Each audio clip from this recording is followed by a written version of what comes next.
Hang on, Daz. Hang on, we're going live. All right, guys. Hello and welcome to Football Fan 148. It's David Hoyle, southeast of England tonight.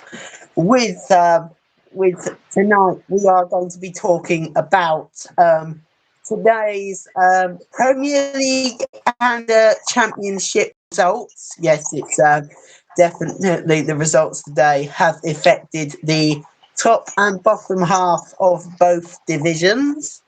And I thought today's results definitely very intriguing. So I think it's definitely going to be in an interesting last run of games in both.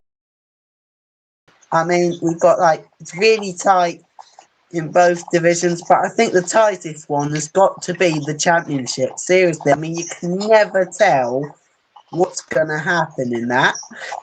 And to discuss all today's results, we have got a guest. He has just recently uploaded new videos. He's recently uploaded the Borough versus Leeds vlog and the Bayern Munich versus Schalke vlog. I meant report.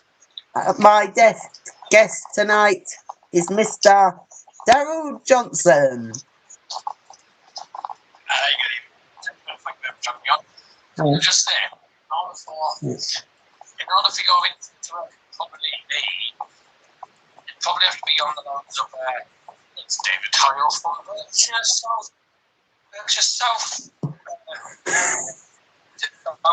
East.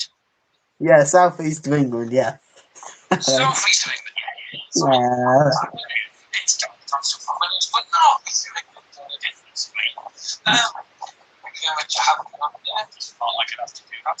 But yeah, it's supposed to be on. Obviously, it's a happy day for me.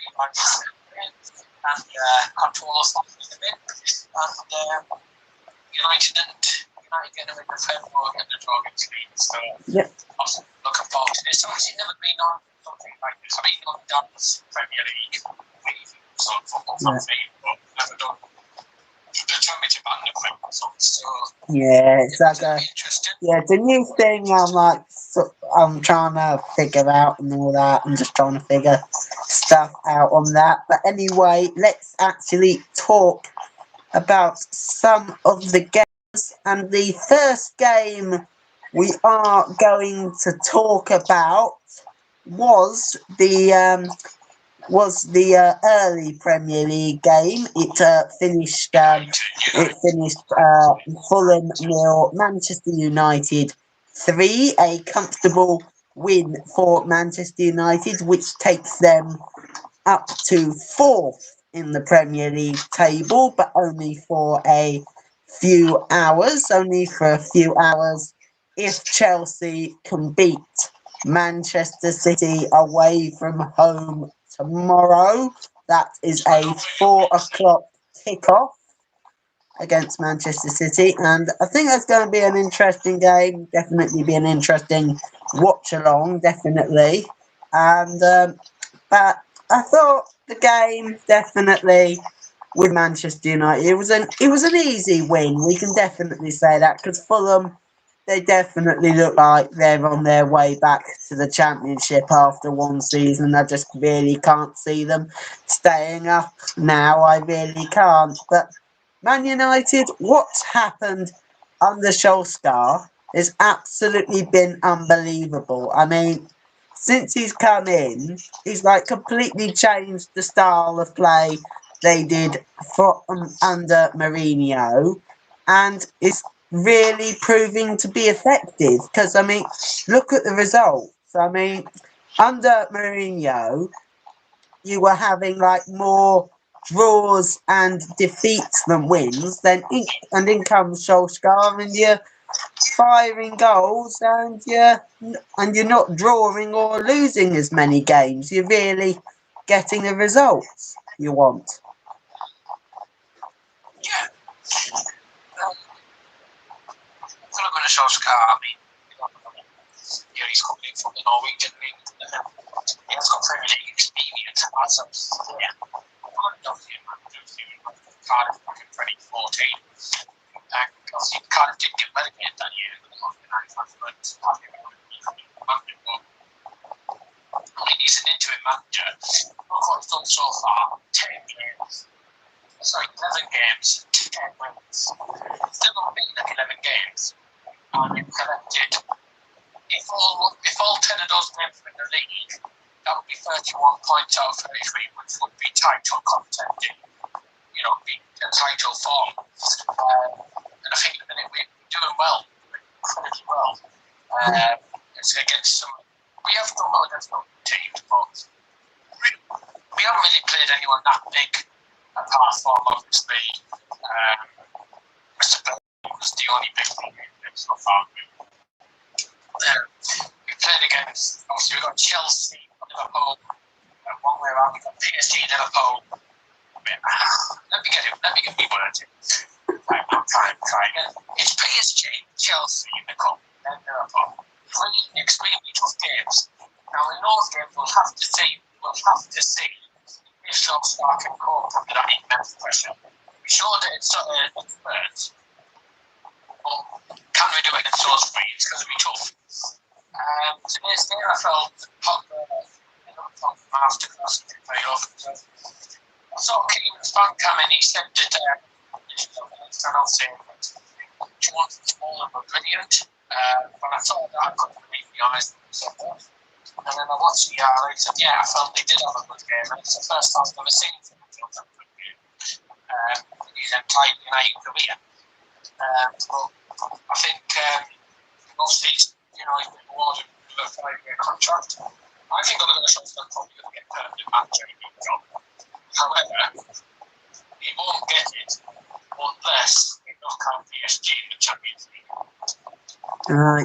I mean, which is going to be big tough. Yeah, I mean, PSG in the Champions League, that is always going to be a tough encounter. I mean, if we look at the PSG right now, they're doing really well in the French Liga under Thomas, under the former under the guidance of the former Bayern Borussia Dortmund manager Thomas Tuchel, I think it is, but thank you very much. It's Tuchel, thank you. But anyway, I mean, it'll be interesting to see that game. I think that will really test Solskjaer as a manager, because I mean, when he was at Cardiff and when he's at Molde, I think it was, in the Swedish league, I don't think he was actually really tested, and I think that PSG game will actually really test him as a manager, and we'll just have to see what type of squad and tactics he brings to the game. Yeah. It is going to be tough for PSG. We all know how capable he is going. I mean, I don't want to come into the apart from suffering months against Barcelona. I think we all remember. Oh, yeah, the 7-6 game, yeah. But their defense is shaky sometimes. I know they got strong players from Thiago Silva. They don't have Neymar though, so that could be the difference. Because Neymar, I think, for me, Neymar scores more goals. He scores a lot more goals for PSG and Arnie and all them. So, I mean, they won 1-0 today, but still in the lead without Neymar. So, I think we fancy our chance against him, but it will be, as you said, it's a big game. Yeah, I completely agree. But I forgot to say. Yeah. This game, PSG in the Champions League, home and away leg, so the 2 legs will decide whether Solskjaer gets the job or not. Yeah, I completely agree. I mean, this will test Solskjaer to the limits. This really will. I mean, but as you said, with the Neymar issue, I definitely think that PSG, they're definitely not going to have that many attacking power without Neymar. I mean, they do have Angel Di Maria. I mean, he'll be facing his former club in Manchester United for the first time since he left Old Trafford for the Parc des Princes in Paris. And I think for him, I think he'll definitely cause the Man United defence real problems, and he definitely, I think it will be a intriguing game for Di Maria, Man United defence, because I don't think, as a unit, I don't think they're going to be as used to the quickness of Di Maria and Mbappe. I don't think they're going to be expecting that type of skill and pace from Di Maria and Mbappe. I really don't.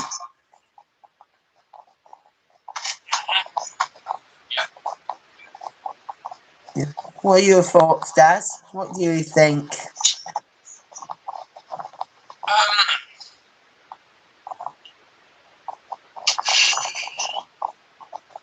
I can't quite remember what you actually said. Yeah, I basically just said, I mean, with Mbappe. Because I've gone blank. Yeah, okay, hang on, I'll say it again. I mean, Mbappe, Maria, I mean, I don't think the Man United defence will be able to hold them off very well. Because, I mean, if we look at them, they're both very quick and they really do have skill to test the Man United defence. And I think with Di Maria facing his former club for the first time since he left Old Trafford for PSG in the summer of 2016, I think it was. Maybe summer of 2016. I think it'll definitely be an interesting game because, I mean, without Neymar, I think they're very vulnerable in attack. I mean, Cavani isn't exactly Neymar material, but he has proven to score goals. We have known that, and I think it will definitely be a much tougher game than Solskjaer expects. Yeah, I mean, Mbappe, and Cavani, I mean, without Neymar, they can't find goals. Or they seem to struggle up front without him, because it seems that Neymar has a humongous, he has a humongous part to play for them. Anyway, gets focus. Obviously, you don't want to get into backs. A lot of the fans didn't like him. So a lot of fans have said, look at Di Maria, he's one of the worst signings we've ever had. When you're against a team of that calibre, who are fun for you like that, Di Maria has the capability to man fight with. Yeah. I'm not sure what the biggest target is. Probably was he's never going to use that bit. It would depend on what formation Thomas Tuchel is setting out. Obviously, they can switch to a 4-4-2, 4-2-2, a 4-3-1-2, a 4-3-2-1, so different formations. Cool.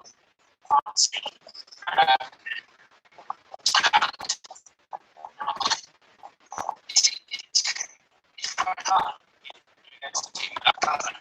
So if we play for the strong defence, not Phil Jones, not Chris Smalling, we have the value built off partnership, because I think the partnership goes to the partnership is good, it's a strong quality partnership. So on the left back and Ashley on the right back. One of the three is Ashley Young, because Ashley Young the player that always plays at right back under Solskjaer. My main issue is he keeps getting exposed too many times. He can lose track of things, and he can, open pockets of spaces. So he can allow the opposition too much time at all, and give them Champions League for absolutely trashing for him. I mean, we're against a team who won 9-0 against Wincorp. So, like, that might be in the league, I don't know. But their away form is just as good. I mean, we are against French champions. We're against the French champions for about 3 years or something, at least a good amount of years. They've been the French champions for ages. Never won the Champions League, I don't think. United have won the Champions League twice, but are not the champions of England. So it's going to be falling. We need the back four, preferably. This is the type of game I'd rather see Antonio Valencia play because he's more experienced. However, he's still sidelined, and it looks like he's going to be sidelined for quite a while longer. So, you know, I think we'll have a back four, as I say, Luke Shaw, Bailey, Lindelof, and Ashley Young.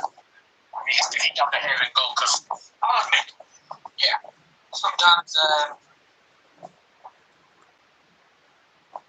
you know, sometimes, well, there was, you know, I can't really get my words up today. Sometimes having a hair does save our losses, to be honest. He saved us in one of the games. Spurs came up with 11 saves. However, Spurs were very typical with their shots anyway. And I'll say PSG, I'd say as good at shooting as Dortmund at the minute. So we're going to be up against it. We need to play solid defensively. Yeah, completely agree. But I think let's move away from the Champions League for a moment and actually get back to the Fulham game. And as you were saying with Chris Smalling and Phil Jones, yeah, I thought they had like a really good game, those two. I think that's got to be the best United game those two have played for absolutely ages. I don't think I've ever seen them exactly play a game like that. But Pogba, again, as you were saying, Pogba was an absolute masterclass today. I mean, scored like two great goals. I mean, with the penalty, his usual stutter, step up and all that, which myself I don't exactly find like really good. I mean, you don't exactly see other players in the Premier League taking those type of like penalties. Yes, they do like the old stutter before they take the pen, where they do like a little step back, then they take it. But I don't think they've actually taken as many steps as Pogba has with his penalties. What do you think? I don't like Pogba's penalties. I don't like Pogba's penalties. Especially the 26-step corner. Yeah. However, he hasn't been doing it much since. He hasn't done it since. So we might see it different. We're definitely seeing a change in him. I mean, under Solskjaer's become a world class talent. Renee is on fire in his form. So I mean, he got 2 today.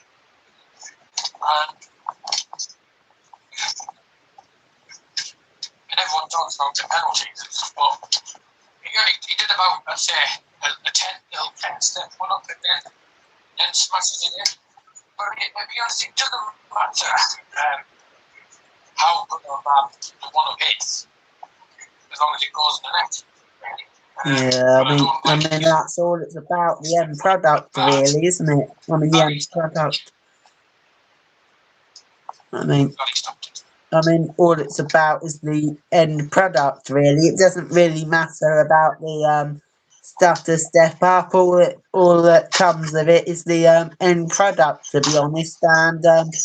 And it, as long as it goes in the back of the net, who cares about the step ups, really?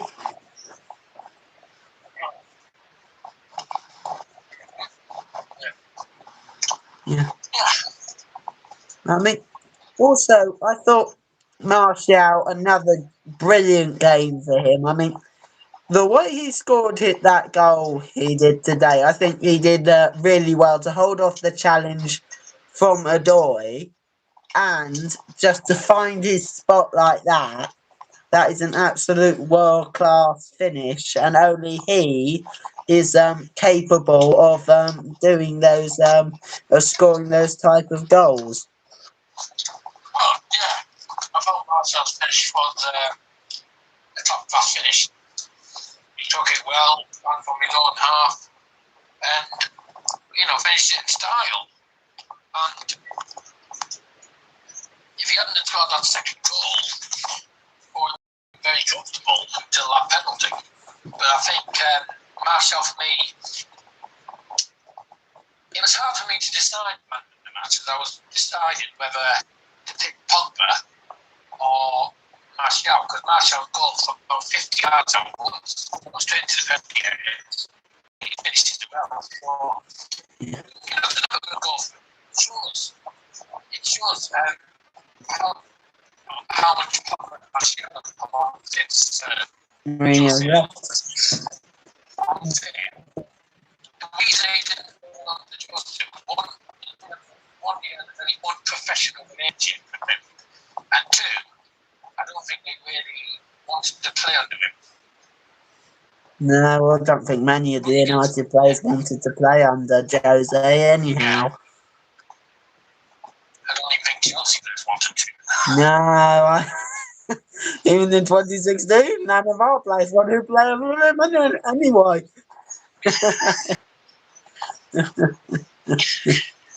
But I think there is one manager I could definitely compare Solskjaer to be honest.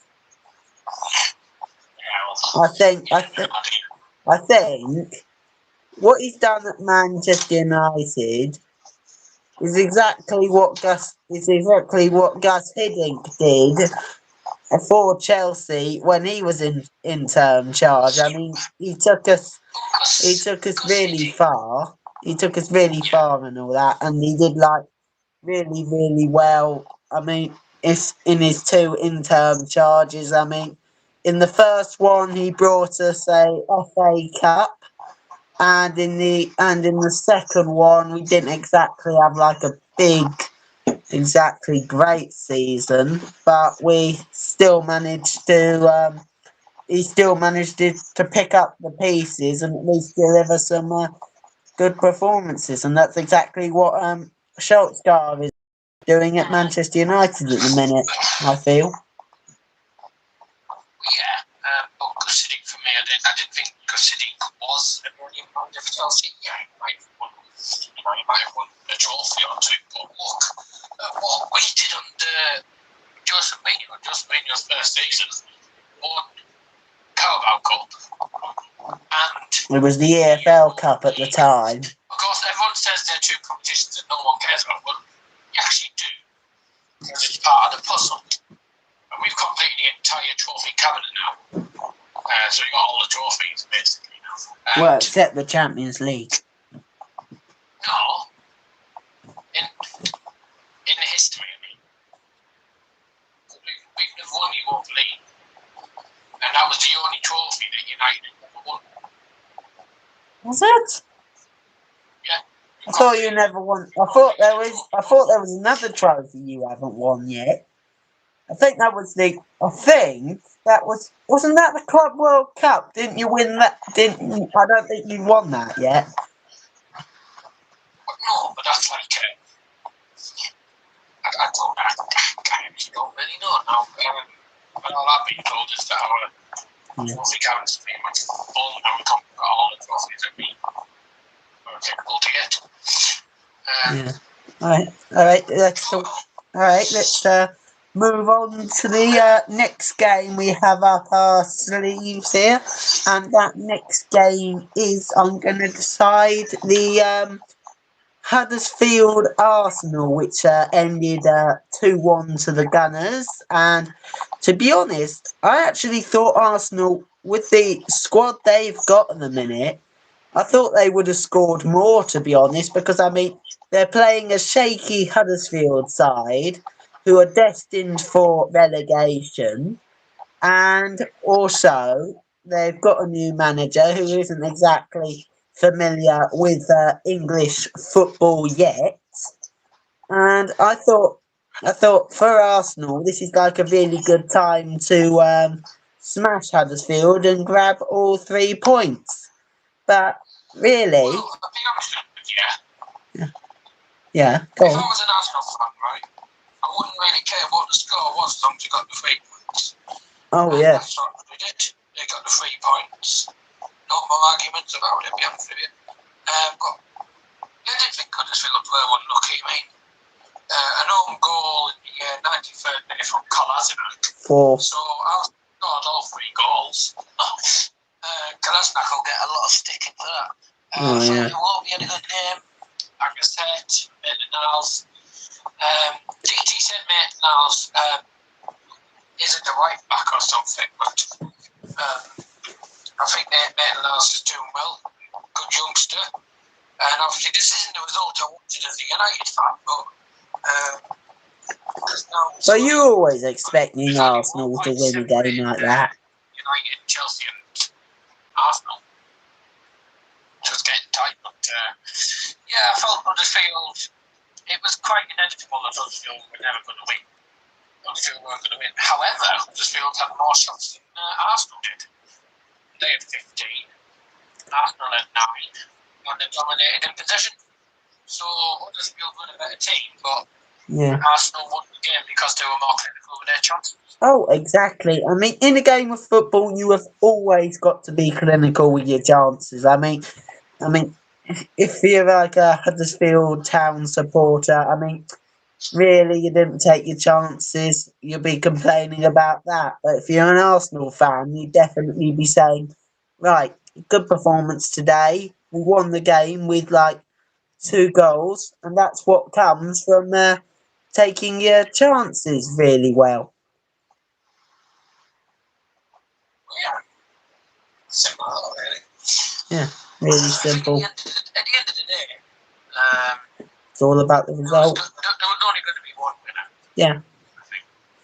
Yeah, there was always Huddersfield, going to be I one think winner. Huddersfield are a team that are going to go to the Championship because they just don't show their form in the Premier League. It's like watching Middlesbrough all over again.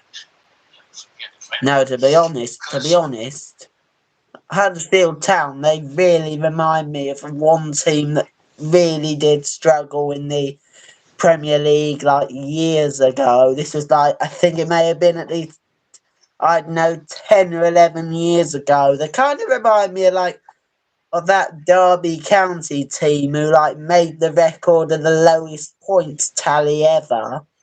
I think Huddersfield Town remind me of that. I think they're hopeless in the defence. Their midfield is an absolute shambles, and the strikers up front, they just can't score goals. They just like concede way too many. They have, right? Yeah. They've really struggled since Boa took on the power. So he took one of their main players, and he's not doing too bad at the minute, but he's not really getting his game time. No, he was never getting his game time, Van La Parra, I have to say. But when he was at Huddersfield, he wasn't really getting much game time, and Huddersfield struggled without him. It shows what one player can do. Huddersfield and Fulham are both doing a Norwich City. Oh, yeah. You might get the gist of that. Oh, yeah, I get the gist of it, all right. Right, they go up, go straight back down, and then they'll be back up again. That's basically like a QBR in many ways. Unless they decide to do Sunderland. Oh, yeah. Sunderland were always famous for the Great Escapes, weren't they? They were always famous for that. Or was it Wigan? That always annoyed me, to be honest with you, because Hang on, was it Wigan or was it Sunderland that were famous for the Great Escapes? I don't remember now.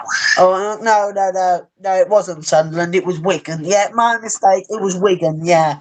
they were always famous for the Great Escapes. I mean, nearly every year they would get themselves like pulled into the relegation zone, and like nearly every time they get themselves out of it. I think there was only 1 year that they didn't get themselves out, and that was the year they won the FA Cup in 2013. Yeah, so that was the only time they could basically only do that. But really, I think with Arsenal and Huddersfield, I think they definitely have that ambition to hunt for that top four place. Really, I can't exactly see them hunting for the title myself. I think that's just way too late now for Arsenal. I think the title race at the minute. I never thought Arsenal would be title contenders. No, neither did I at the start of the year. No. And with the results Arsenal were doing at the start of the year, I mean, they were just like really, really bad at the start of the season. I mean, seriously, they weren't exactly title contenders then, so not exactly brilliant from an Arsenal fan's point of view. But I think there's only five teams. I think there's only three other teams who can basically catch Manchester City and Liverpool, to be honest. And that is Tottenham Hotspur, Chelsea, and Manchester United. Seriously, I mean, with the way Man United have been surging on like in a minute, I think I would definitely see them as title contenders. But Arsenal can't see that happening, and that will just be another season without a Premier League title for Arsenal. Yeah. Okay, let's move on to the next game, which was, if I can clearly remember, that was Southampton versus Cardiff City. That was a shocking game and all. Adam will be pretty furious about this. What? Adam's going to be annoyed about this. I don't think I know who he is. He's the Southampton fan that goes on Dan's channel. Oh yes, I remember him. Yeah, he'll be furious about it. He'll be absolutely furious about it because they were unlucky. Yeah. 1-0 down to 69 minutes. And then they equalised in the 90th minute, and then Cardiff City go down the other end and basically poach the winner late on. And they really do, right towards the end as well. It's just like really annoying. Jack Stevens scored, and then 2 minutes later, Sahara scores a last minute winner. Yeah. Southampton. And that was his first goal of the season as well for Zahora. Yeah. A lot of their results haven't gone their way this season. And I think it's going to be a pretty tense last day, because I think it'd be down to last day's day. Yeah, I agree. Because I mean, the way it is at the minute, I think it's like like if we look at it from 19th all the way up to 14th or 13th. I mean, at the minute, Burnley they're on 27. They're on 27 points at the minute. Burnley and Brighton they're on 27 as well. So Burnley, I think Newcastle are on 26. Cardiff, I think on 20. I think Cardiff are like 25, maybe 26 now, and yeah. 25. I think it's just really going to go down to the wire this year. I think it really will. But Cardiff in the game, I definitely see. I mean, with Southampton, I agree what you're saying, and I think their season basically has just been really mixed. I mean, Mark Hughes, he came into the club at the end, coming to the end of from the previous season. He comes in start of the new season. It's basically the old Southampton from when that previous manager Oh, what's his name? That former manager who took over. What? No, not him. Not him. The one before. The one previous. That was Mark Hughes. No, not Mark Hughes. I mean the one before Mark Hughes. He recently come from La Liga.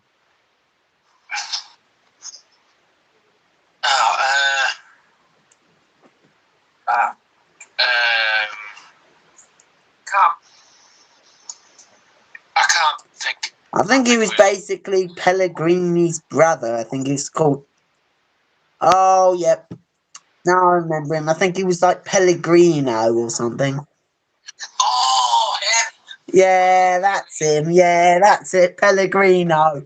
Yeah, I mean, seriously, Pellegrino basically wasn't exactly a great Southampton manager. Got sacked. He was cack, man. Oh, he was absolutely the worst Southampton manager they've had. Seriously, he was absolutely dreadful. I mean, he was basically like Southampton's version of Yak Stam. He was Southampton's version of Yak Stam, and he was terrible enough.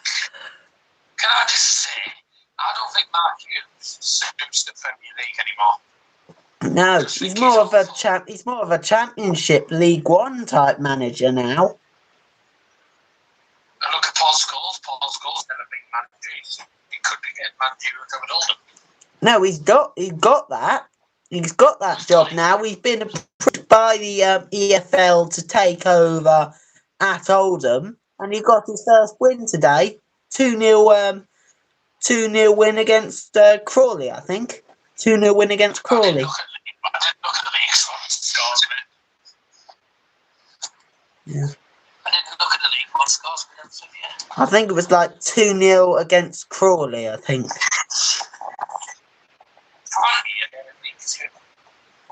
Yeah, I know Premier League 2. Oldham are in League 1. No, Oldham are League 2. They got relegated last year. Oh, I don't take much note. I don't take much note of League 1. No, neither do I at times, but I just come across it like any other guy would. Just sometimes I come across it and just have a look at the teams that were there at times. Just have a look.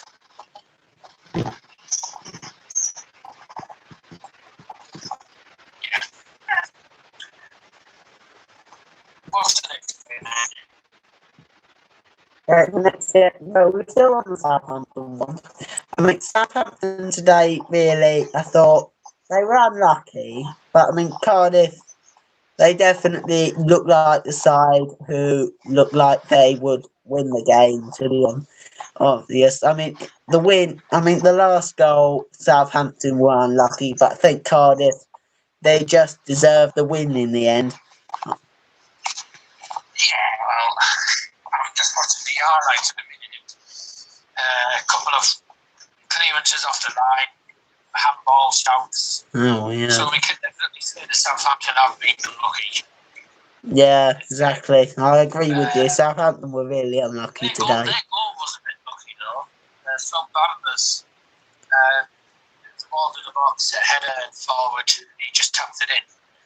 The Southampton corner, headed forward by Jack Stevens, scores attacking. Yeah, exactly. I exactly see what you mean, because I mean, it's basically just being in the right place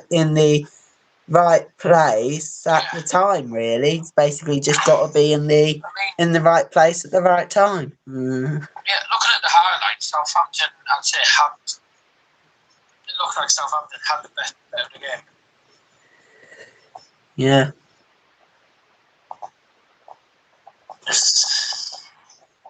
Great. Yeah, what website do you get to get the highlights? Good goal by Holland, took it well, left-footed in off the post. Keeper was wrong-sighted though because his defenders were right in front of him. Yeah, McCarthy didn't have much chance for that one. But I can say that I would say Southampton were a better team looking at the highlights, but at the same time, they were very unlucky. Some of the decisions didn't come their way. And at the end of the day, they didn't take their chances. No, they didn't take their chances, really, Southampton, and that's what led them to lose the game, really.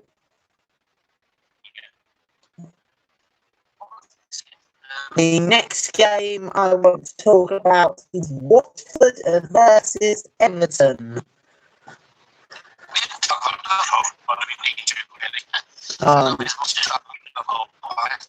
Yeah, we might as well. We'll do them next. We'll do them after the Watford. We'll do them after. We'll do them after. That was the top 10 tracks now. 9th versus 8th. Yeah, it's basically like it was like 9th versus 8th. It was basically like Watford versus a team that's basically above them in the table. I mean, Watford is. I think Watford are 8th and Everton are 9th. Yeah, they are. I think Watford. I think both of them have had a pretty good series and so far. Yeah. Did you hear apparently Kurt Zuma got sent off for 2 yellows after the game? Say that again. Something happened there. Yeah. Yeah. What I read on Twitter, apparently Kurt Zuma, who's on loan at Everton from Chelsea, he got sent off after the match. Apparently, he went over and had like this really big argument with the referee, and apparently got himself a red card after the game had finished. Kurt Zuma says not on pitch, 95th minute yellow card, and then he continued and then got a red card. Yeah. I'm gonna just watch the highlights and have a look at this. Have a look at it, because I'm not exactly sure what's happening with that one. Never known this before. Never known that happened before. Yeah, I've heard it happen before though. John Pickford made a couple of saves. Yeah. Pickford's a good goalkeeper, definitely. Pickford's a world-class goalkeeper.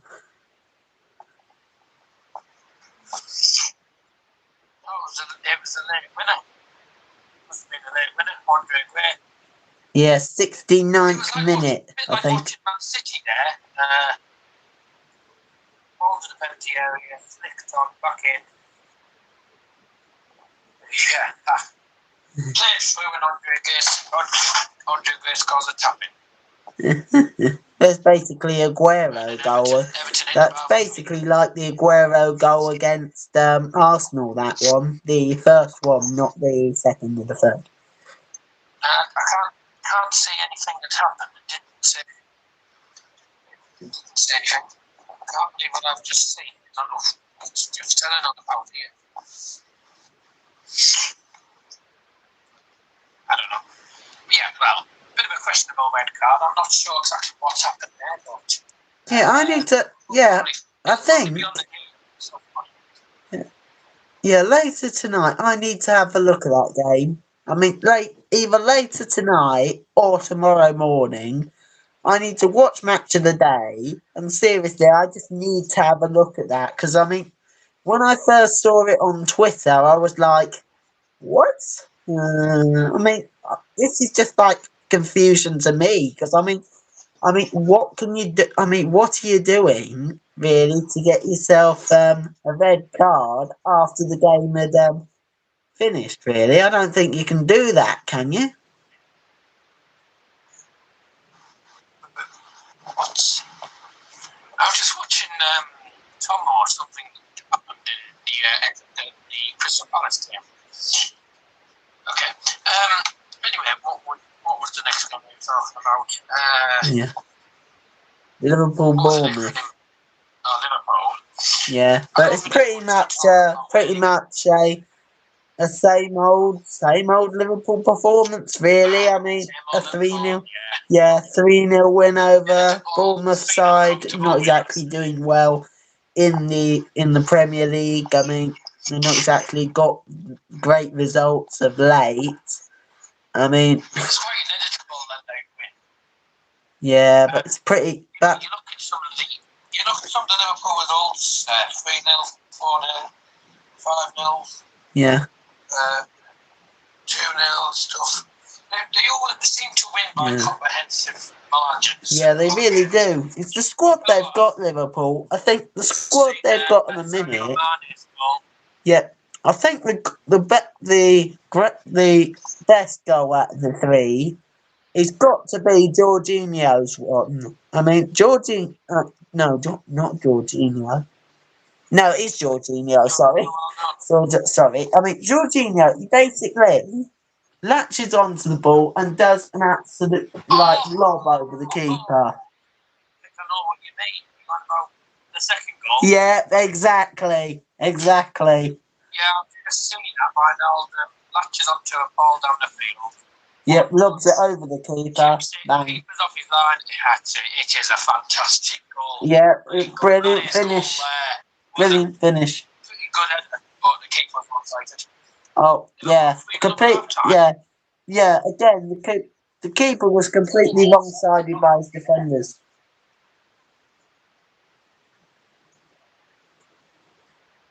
It's a typical Liverpool performance. Yeah. A lot of passive movement. It's like watching Man City on again, really, isn't it? Yeah, basically Liverpool this season. They've seen what Man. I felt Bournemouth. Didn't think Bournemouth played too bad. They got dominated, but I didn't think they played particularly too bad. I mean, he had one chance to hold Alisson. I'm just going to have a look at the stats here. Yeah, I think with Liverpool, they saw what Manchester City did last season, and I think they've tried to copy that in some ways.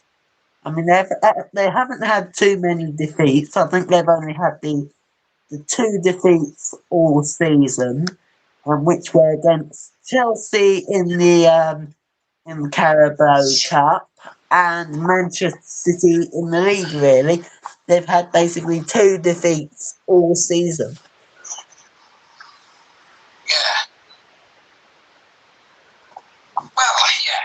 I've just been looking at DT's just these vlog, and he's put we were poor today, but it's 3 points, and that's Arsenal.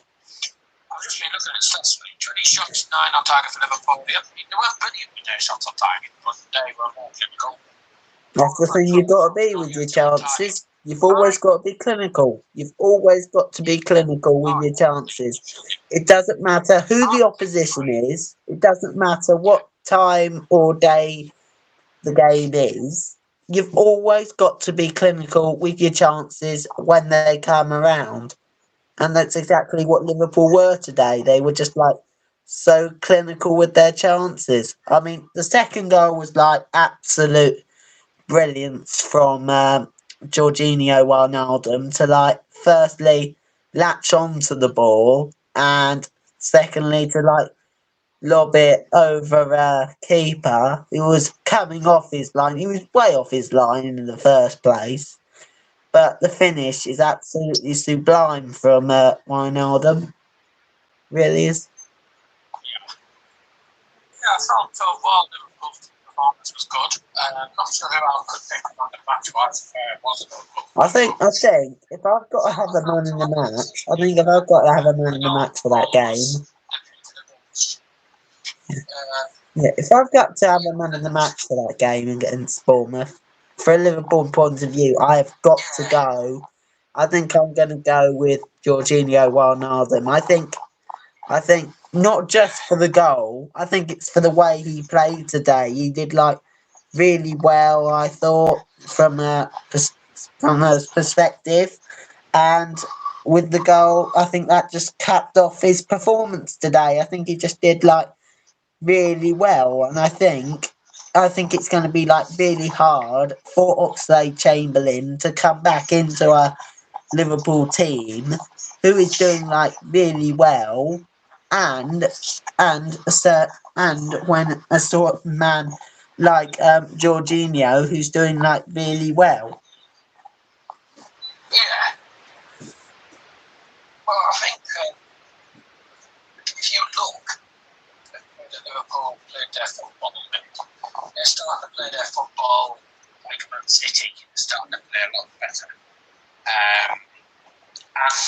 Not sure what it is, whether it's just some of the signings that Liverpool bought in this season or whatever, but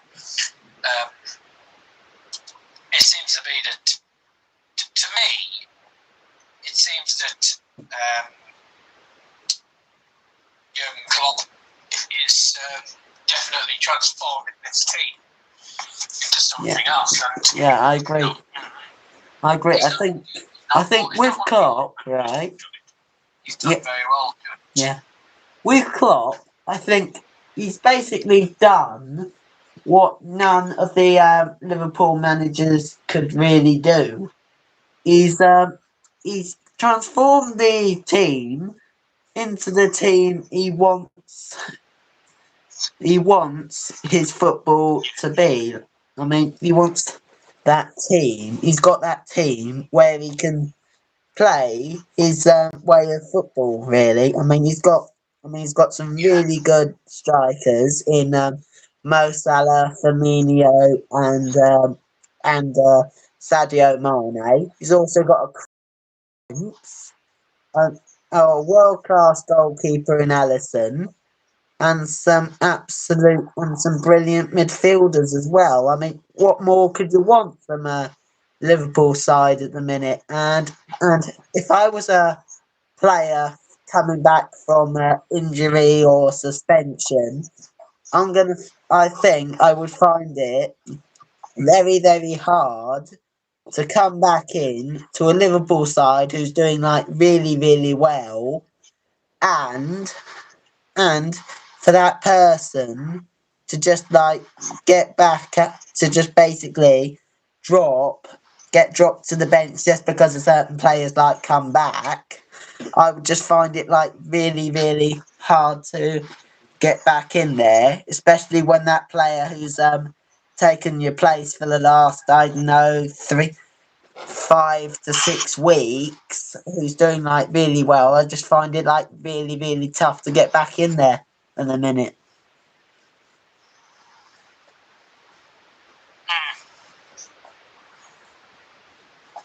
Fair point, yeah. I agree. I mean, seriously. Whew. Right, shall we move on to the next one?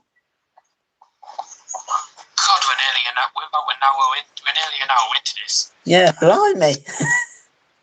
I mean, we've been talking about football a lot, haven't we? Well, we've been talking about the same thing a lot of times. We've talked about Ole Gunnar Solskjaer a lot. Yeah, we've been talking about Man United a lot of it, haven't we? Okay, next game, I think, was the... We talked about Crystal Palace West Ham. Oh, no, we haven't talked about that one yet. Yeah, let's do that. Let's do that one. It looked like something had gone on where Palace had missed something. I don't know what it was. I just saw Tomo's reaction on Sky Sports News. Palace had 25 shots, 5 on target, 6 shots, 4 on target for West Ham. Neither team could take their chances, and I think 1-1 was a fair reflection. Yeah, I think 1-1 is a fair result for both teams, really. I think if you don't take your chances at the end of the day, you're really just going to like leave yourself really asking a lot at the minute. Crystal Palace, I think the fans are asking quite a lot out of a really old manager like Roy Hodgson, who's managed Fulham and England. I think he managed West Brom before that. I think he's just done like really. He's past his prime, Roy Hodgson, really, and I think Crystal Palace supporters, they're just asking like really too much of him to just keep this thing going, really. Yeah, I'm just watching the penalty. Just watching the West Ham penalty. When it's penalty, he's going to check this game. I think that's a bit hard. That's a bit of a harsh penalty in some ways. I don't know if that was a penalty or not. Yeah, you can never exactly see from other angles if it is a penalty, really. if it is a penalty, if it's not a penalty, you can never tell in that type of condition, can you? You can never tell with penalties if they are, if they're not.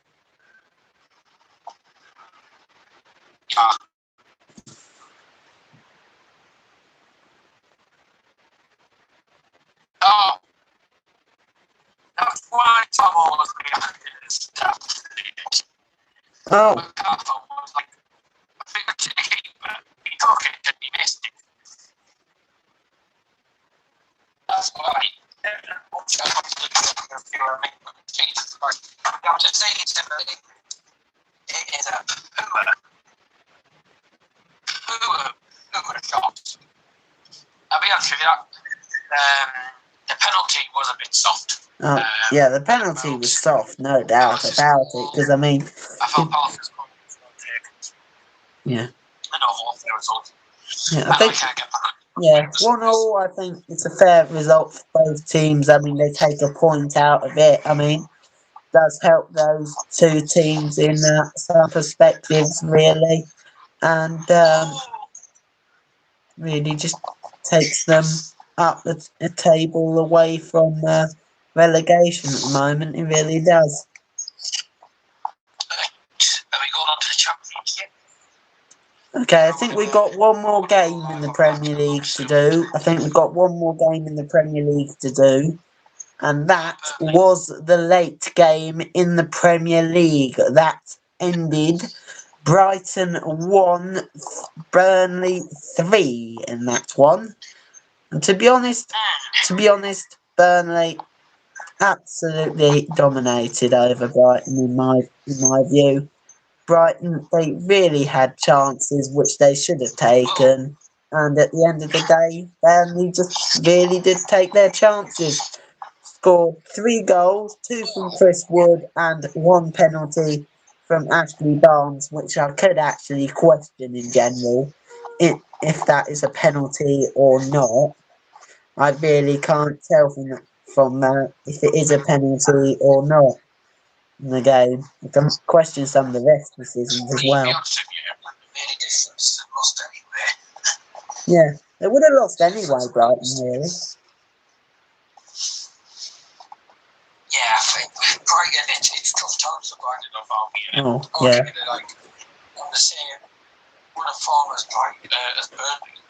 Burnley, 19th coming into the United game, they are now 15. But we're the 19th. They were 19th in the table before the United game. So they're 15th. Yeah. Flying high. Whatever's happened, don't know what's happened to Burnley, but yeah. Nothing's changed. I think the big change is Bad day in the office again for shooting. Yeah, I think they dominate the game. Dominate the game completely.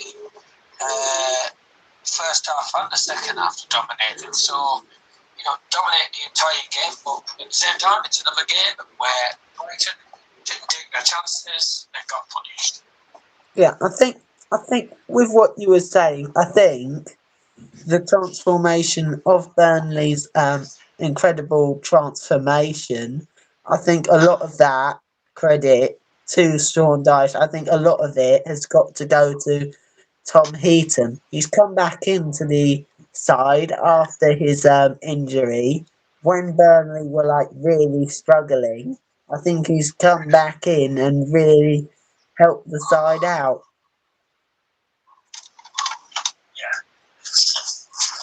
That's fair point. Tom Heaton has, as they come into the game, and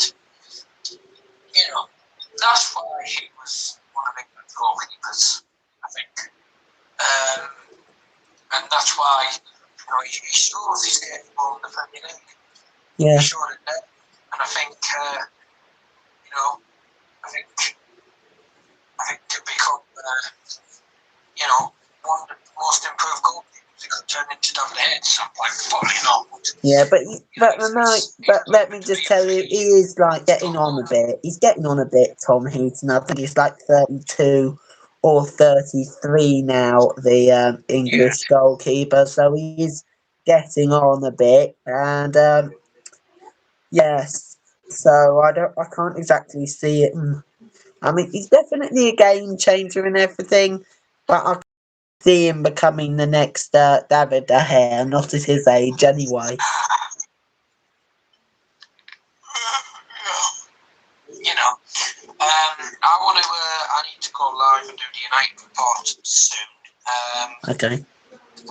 So we'll have to be quick with the championship, I think. Leeds game finally, and then I'll probably have to disappear and get on with my stuff. Yeah.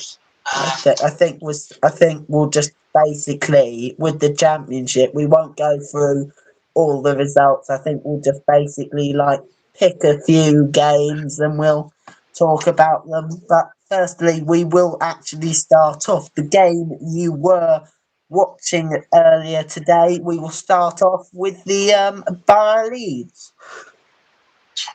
Yes. Oh.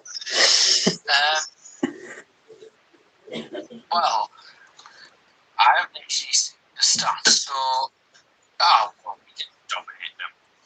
Leeds dominated us back and front.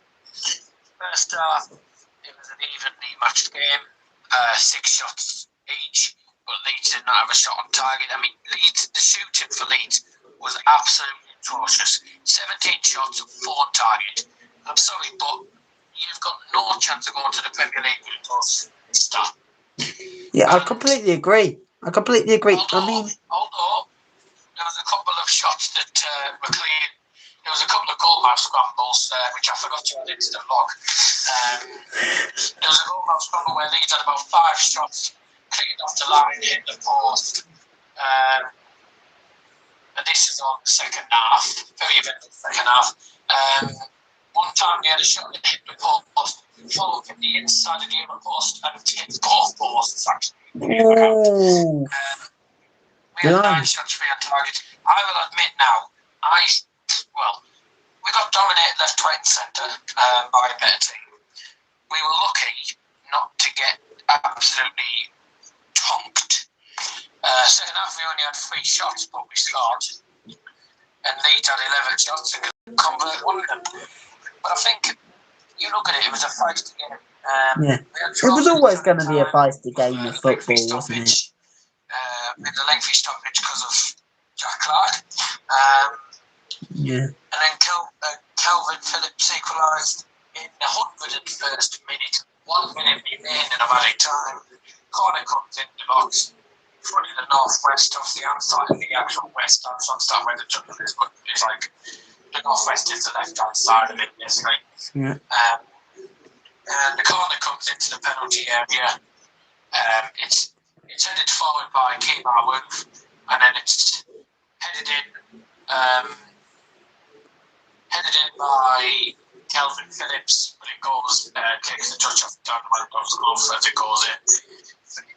Unlucky, but at the same time, I feel like we've been absolutely there, but you've been hit hard today, definitely. Because I mean, it was inevitable. It was going to be equalised, but it was a question of when were they going to score. Yeah, it was always going to be a question of when in those games, but as you were saying with the stats, I mean, 17 shots. 17 shots, 4 on target. Now that is just not Premier League standard. That's like basically that's more like a Rotherham standard than anything. Because seriously, I mean, seriously, 4 shots on target. That's just terrible shooting. Seriously, I mean, a promotion chasing team like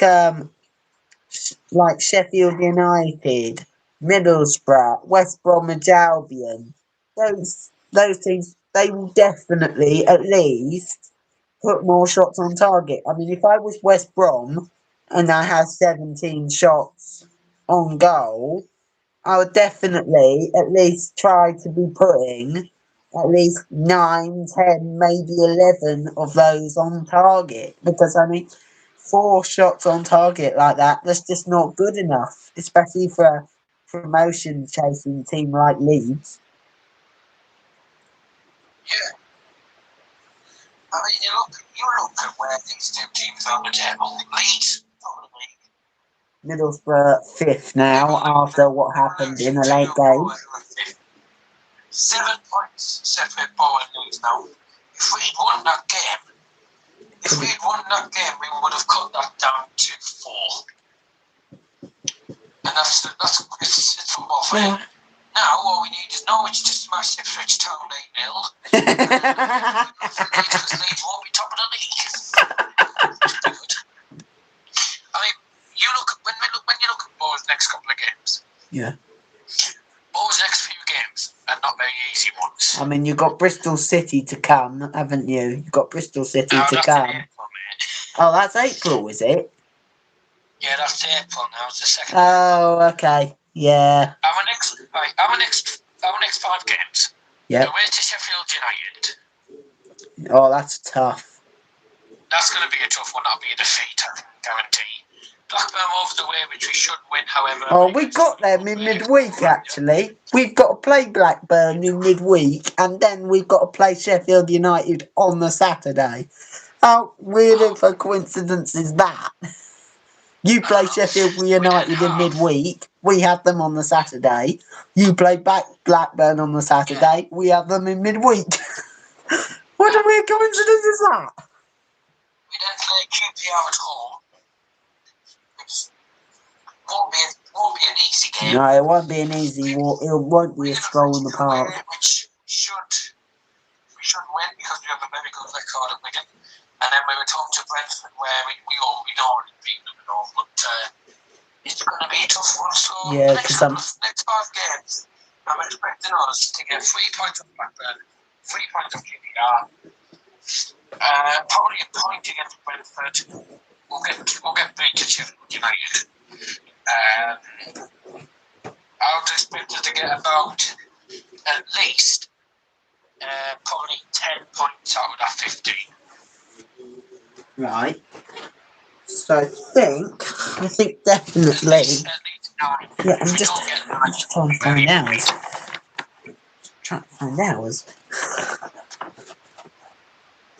I'm just basically trying to find somebody. Our next couple of games aren't easy for us. Right, you go. And you look at Leeds, top of the league. Their next 5 games. Swansea home, that'll be a tough one. Bolton at home, they'll win. QPR away, we hope they'll lose. West Brom at home, and then City away, and then Reading away. Right. Just and then, which of course I can guarantee now, sorry to tell you, but the Royals won't get topped. Well, you don't know that. I'm just trying to find I'm just trying to have a look. I'm just trying to find somebody. All got dominated by them, and I don't think you have much chance. Oh, apparently, according to me thing here, I'm just looking at me 442 here. Apparently, they're saying they're predicting Rotherham, Bolton, and Ipswich to go this season. I don't think Bolton will go now. Well, I mean, with the way they are going, I can actually see it happening. You know. Yeah, but I think they'll do the great escape again last season. What the hell is the fixtures in here? Trying to find the fixtures in here. In this magazine. I'm trying to find the 442 magazine. Yeah. PSG suffered another injury blow. Oh, who is it? A boost for United has just come up on the Manchester Live. Who is it? Who is it? Please tell me it's Thiago Silva.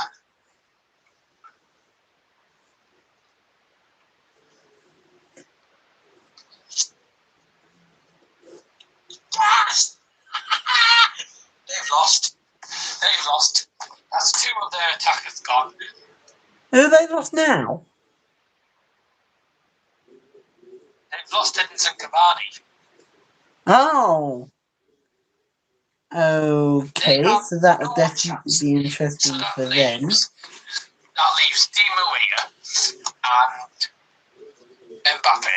The only 2 good players in that attack. Well, Yeah, but who the heck will be playing up front then? That's PSG out of the Champions League then. Goodbye. Yeah. Yeah, I think it'll definitely be interesting. But okay, the next one I want to talk about quickly in the championship is actually is um, is the Birmingham versus QPR game. Birmingham versus QPR. Yeah, that was appalling. That was absolutely cracking game. 4-0 up, and then they nearly bottled it. They nearly did it there after that. And I'll tell you now, if Naki Well had not missed that penalty, that would have been probably like I say, the best comeback in the championship. I'll say this season. Jay Adams got a hat trick. He's on unbelievable. He's on unbelievable form at the minute. Unbelievable. Yes, unbelievable, Jeff. Unbelievable, Jeff. QPR had 20 shots, Birmingham had 12, and they did better with their chances. Just so you don't take the chances. No, that's what happens. But I think QPR weren't lucky. Birmingham are only 4 points off Bristol City, who are 6, so they're close to the playoffs. Yes, definitely close to the playoffs now. Birmingham. I think Birmingham's turn from what's happened the past 2 seasons. They haven't exactly done great, but now since Gary Monk has come in, he's like completely changed them from like relegation fighting side to a playoff contending team, really. Shame we couldn't win more, though. Well, that was one. Was that a win for you, or was that a draw? That was the win for Bower. Oh, okay. What was the score? 2-1. 2-1. So it wasn't exactly comfortable then. No, it wasn't actually. It wasn't really, but at the same time, it didn't really matter for us.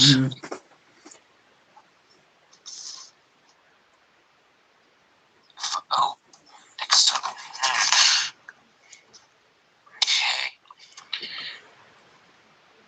What are you doing? Yeah, just putting on a bit of lip balm, mate. Just putting lip balm on. No, it's just basically lip salve. Basically not like a huge thing. Basically my lips just went dry for like a few days, so I'm just putting a bit of lip salve on to stop them exactly going away. Okay, the next one I want to talk about is Bolton Preston North End. Well, Lancaster derby, and apparently there was Preston fans in the Bolton end that got kicked out. Yes, I saw that on Fogan's channel. Apparently he put up a video and he actually showed he had like an arrow pointing to the Preston fans and he had saying Preston fans in Bolton then got kicked out. Yeah. So yeah, I saw that thing, but I felt it was pretty amusing. So fighting. Yeah, I mean there's always going to be fighting between Bolton and Preston fans, isn't there? You have to be an idiot. You have to be an idiot to go to a football match and sit in the long end. Oh, you should have seen that between Millwall, and you should have seen that between Leeds and Bolton. It's happened to Bolton a few times. I know. I've seen it on his channel where there's like I think it was Bolton Leeds, Bolton Millwall, Bolton Preston, and I saw on his channel he went to the QPR Brentford one, where apparently at Brentford end it was Brentford fans. Oh no, it was Leeds. No, it's Leeds fans in the QPR end, and they got kicked out. Yeah, they got kicked out. Not surprised there. No, as you were saying. What was I saying? You were saying about Preston's fans. I can't remember what I was saying now. You were saying something about Preston fans being typical, sitting in the wrong end. Oh, no. I didn't say it. I didn't mean that literally just... Yeah, I didn't mean just those fans. Oh, okay. Mm. But there's more fans that have done it. Oh, right. They do it quite a lot, actually, yeah. I think they can sneak in. I mean, we had some Sheffield Wednesday fans one year. I went down to the concourse and stuff, and I just found these Sheffield Wednesday fans, and they were in the West Stand, and the away stand is the South East. Completely the wrong bloody stand. Because I'm opposite the away fans, and the bloody two Wednesday fans were in the wrong stand. Oh. They said, we sneaked in when the doors were open. Well, they obviously didn't have a ticket on them. So what did I do? Well, I did what anyone else would do. Report them to a steward. Right. Yeah, I told the stewards. Yeah. I said, hey, we got two Sheffield Wednesday fans in the concourse. And they said, all right, we'll kick them out. Out you go. Serves them right. Yeah. They were drunken bombs anyway. Yeah. They're always drunk, Sheffield Wednesday fans.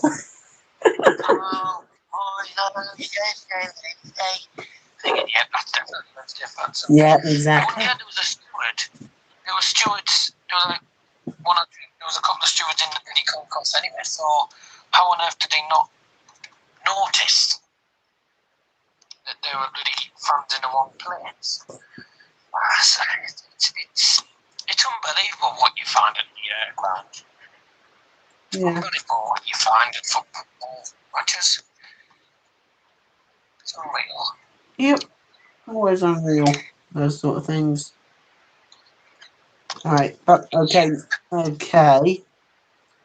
But okay, I think we talked about the Bolton Preston game long enough. But I think Bolton they have not been in great form, have they? One win in their last 22 league games. That's relegation form. I'm just sorry to say this. It is relegation form, and I should be worried if I'm a Bolton fan. If you're a Bolton fan right now, you should be worried. I would have left the club already. Yeah, because I mean, one win in 22. That's just ridiculous. I would pay to watch League One football. I'd rather get a season in Bishop Auckland than watch League One football in Bishop Exactly Auckland. what my granddad said. He basically said, if we go into League One next season, well, I don't think we'll be going to the majority next season. I don't think we'll get a season. So I'm basically hoping we stay there now. You spend more money watching your team play crap. Yeah. I mean, pointless half the time. I mean, if Bowen ever goes down to League One, I'm not doing it. I'll tell you that now. Well, who knows, anything can happen. Yeah. But right, I don't know how long is left on the stream because... Alright, this is the last one we're going to talk about. This is the last game we are going to talk about. But I think we will actually end... Well, since we started on your team... Well, on both of your teams... How about we end on one of my teams, eh? How about we finish on the Sheffield Wednesday versus Reading match? Yeah. That was fine. Because I don't know much about this game, so you'll probably be doing most of the talking. Yeah, I mean, to be honest, I felt in the game to be preference here. I thought we should have won that, seriously. I mean, 1 point against a team like, for a team that's fighting against relegation, 1 point is basically not good enough. I mean, you should be getting all 3, really. And that's one thing we failed to do in our last 3. In our last 3 games, we faced relegation-threatened opposition. We faced Bolton, drew 1-1. Aston Villa had a chance to move out the relegation zone on those 2 games. Drew 1-1, drew 0-0, drew 0-0. Those 3 games, we drew 0-0. 2 of them we drew 0-0. The other one we drew 1-1. We're unlucky to concede in the bottom one, actually. But seriously, we should have won that game. To be honest, I thought Barrow went a bit too far when he tried to take his shot around the keeper. Basically, what he should have done, I think what he should have done is basically go up the keeper, don't go around it, just basically take the shot and see what happens, really. Could have won us the game in prospect. But I think if we're ever going to get out of the relegation zone, we should be winning more of our matches, not drawing them. I tell you what, if you keep it up this season, you're going to be down into the League One. Exactly. That's why we got to win these type of games. Look at we can't win in Boston games a minute. Yeah, I know. It's annoying, that. Well, it is for me. Yeah. It's annoying for both of us. I'm flogging the games and then seeing all these crap performances after that. Yeah.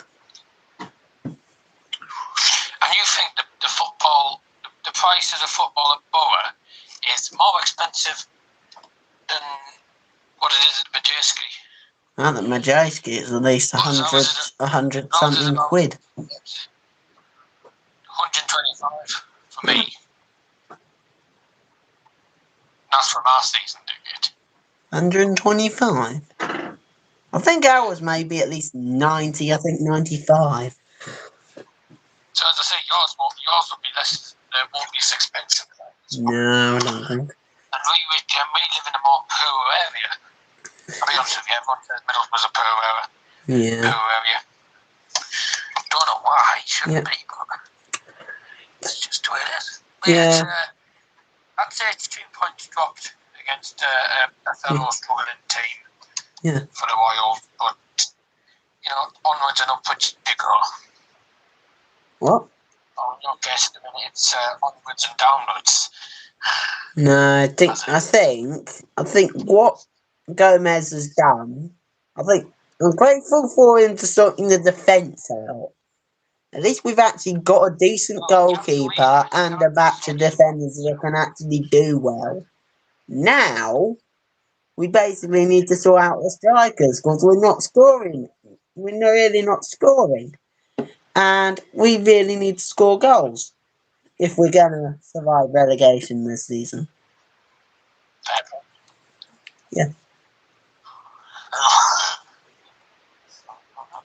Okay, that's all right, mate. Yeah. Right. Right. I don't think there's much more we can say about that game. No, I don't think so. So I am going to let you get on with your. I'm going to let you get to the Fulham versus Manchester United report. I will actually watch the stream, Daz. I'll be on there watching it, and I'll talk to you soon. Thank you very much for coming on the stream, and we'll talk soon. Yep, been a pleasure. Thank you. All right, bye-bye. Yeah. All right, guys, that was Daz. Oh, hang on, is it done yet? No, it's gone. He's gone, guys. Sorry about that. He has gone. That was Daryl Johnson from Football Fan. No, that was Daryl Johnson from Daz's Football Stand on the stream. Hang on a minute, what happened there? Yeah, sorry about that, guys. as I was saying, it was Daryl Johnson from Daz's Football Stand on the stream tonight to talk about the Premier League and some of the Championship games that we've had today. Thank you very much to Daryl Johnson for coming on the stream tonight. It's been an absolute pleasure having him on, and I'm afraid I'm going to have to end the stream here, guys. So thank you all very much for watching. Please comment down below on what you think is going to happen promotion and relegation wise in the Championship, and who you think is going to win the Premier League title and get in the Premier League, and who you think is going to get relegated in the Premier League as well. So please comment down below, and also like the video, guys, and also subscribe to the channel. I hope that you do subscribe. I'm looking for new subscribers, guys. So I'm always looking for new subscribers, and yeah, so I will talk to you soon, and either tomorrow I will do the Chelsea preview tomorrow, and I will also be doing the watch along for that tomorrow, and I will also do the Sheffield Wednesday versus Reading report tomorrow as well. So I've got 3 live streams lined up for tomorrow. Mind you, one of them might be in Manchester, so I'm not exactly sure. So thank you all very much for joining, and we'll talk soon. Bye-bye. And Lamborghini Gilmore, sorry mate, you joined at a really wrong time. I'm just about to finish, so thank you all very much for joining, and we'll talk soon. Bye-bye. You gotta play your own kind of music. Sing your own special song. Play your own kind of music, even if nobody else sings along.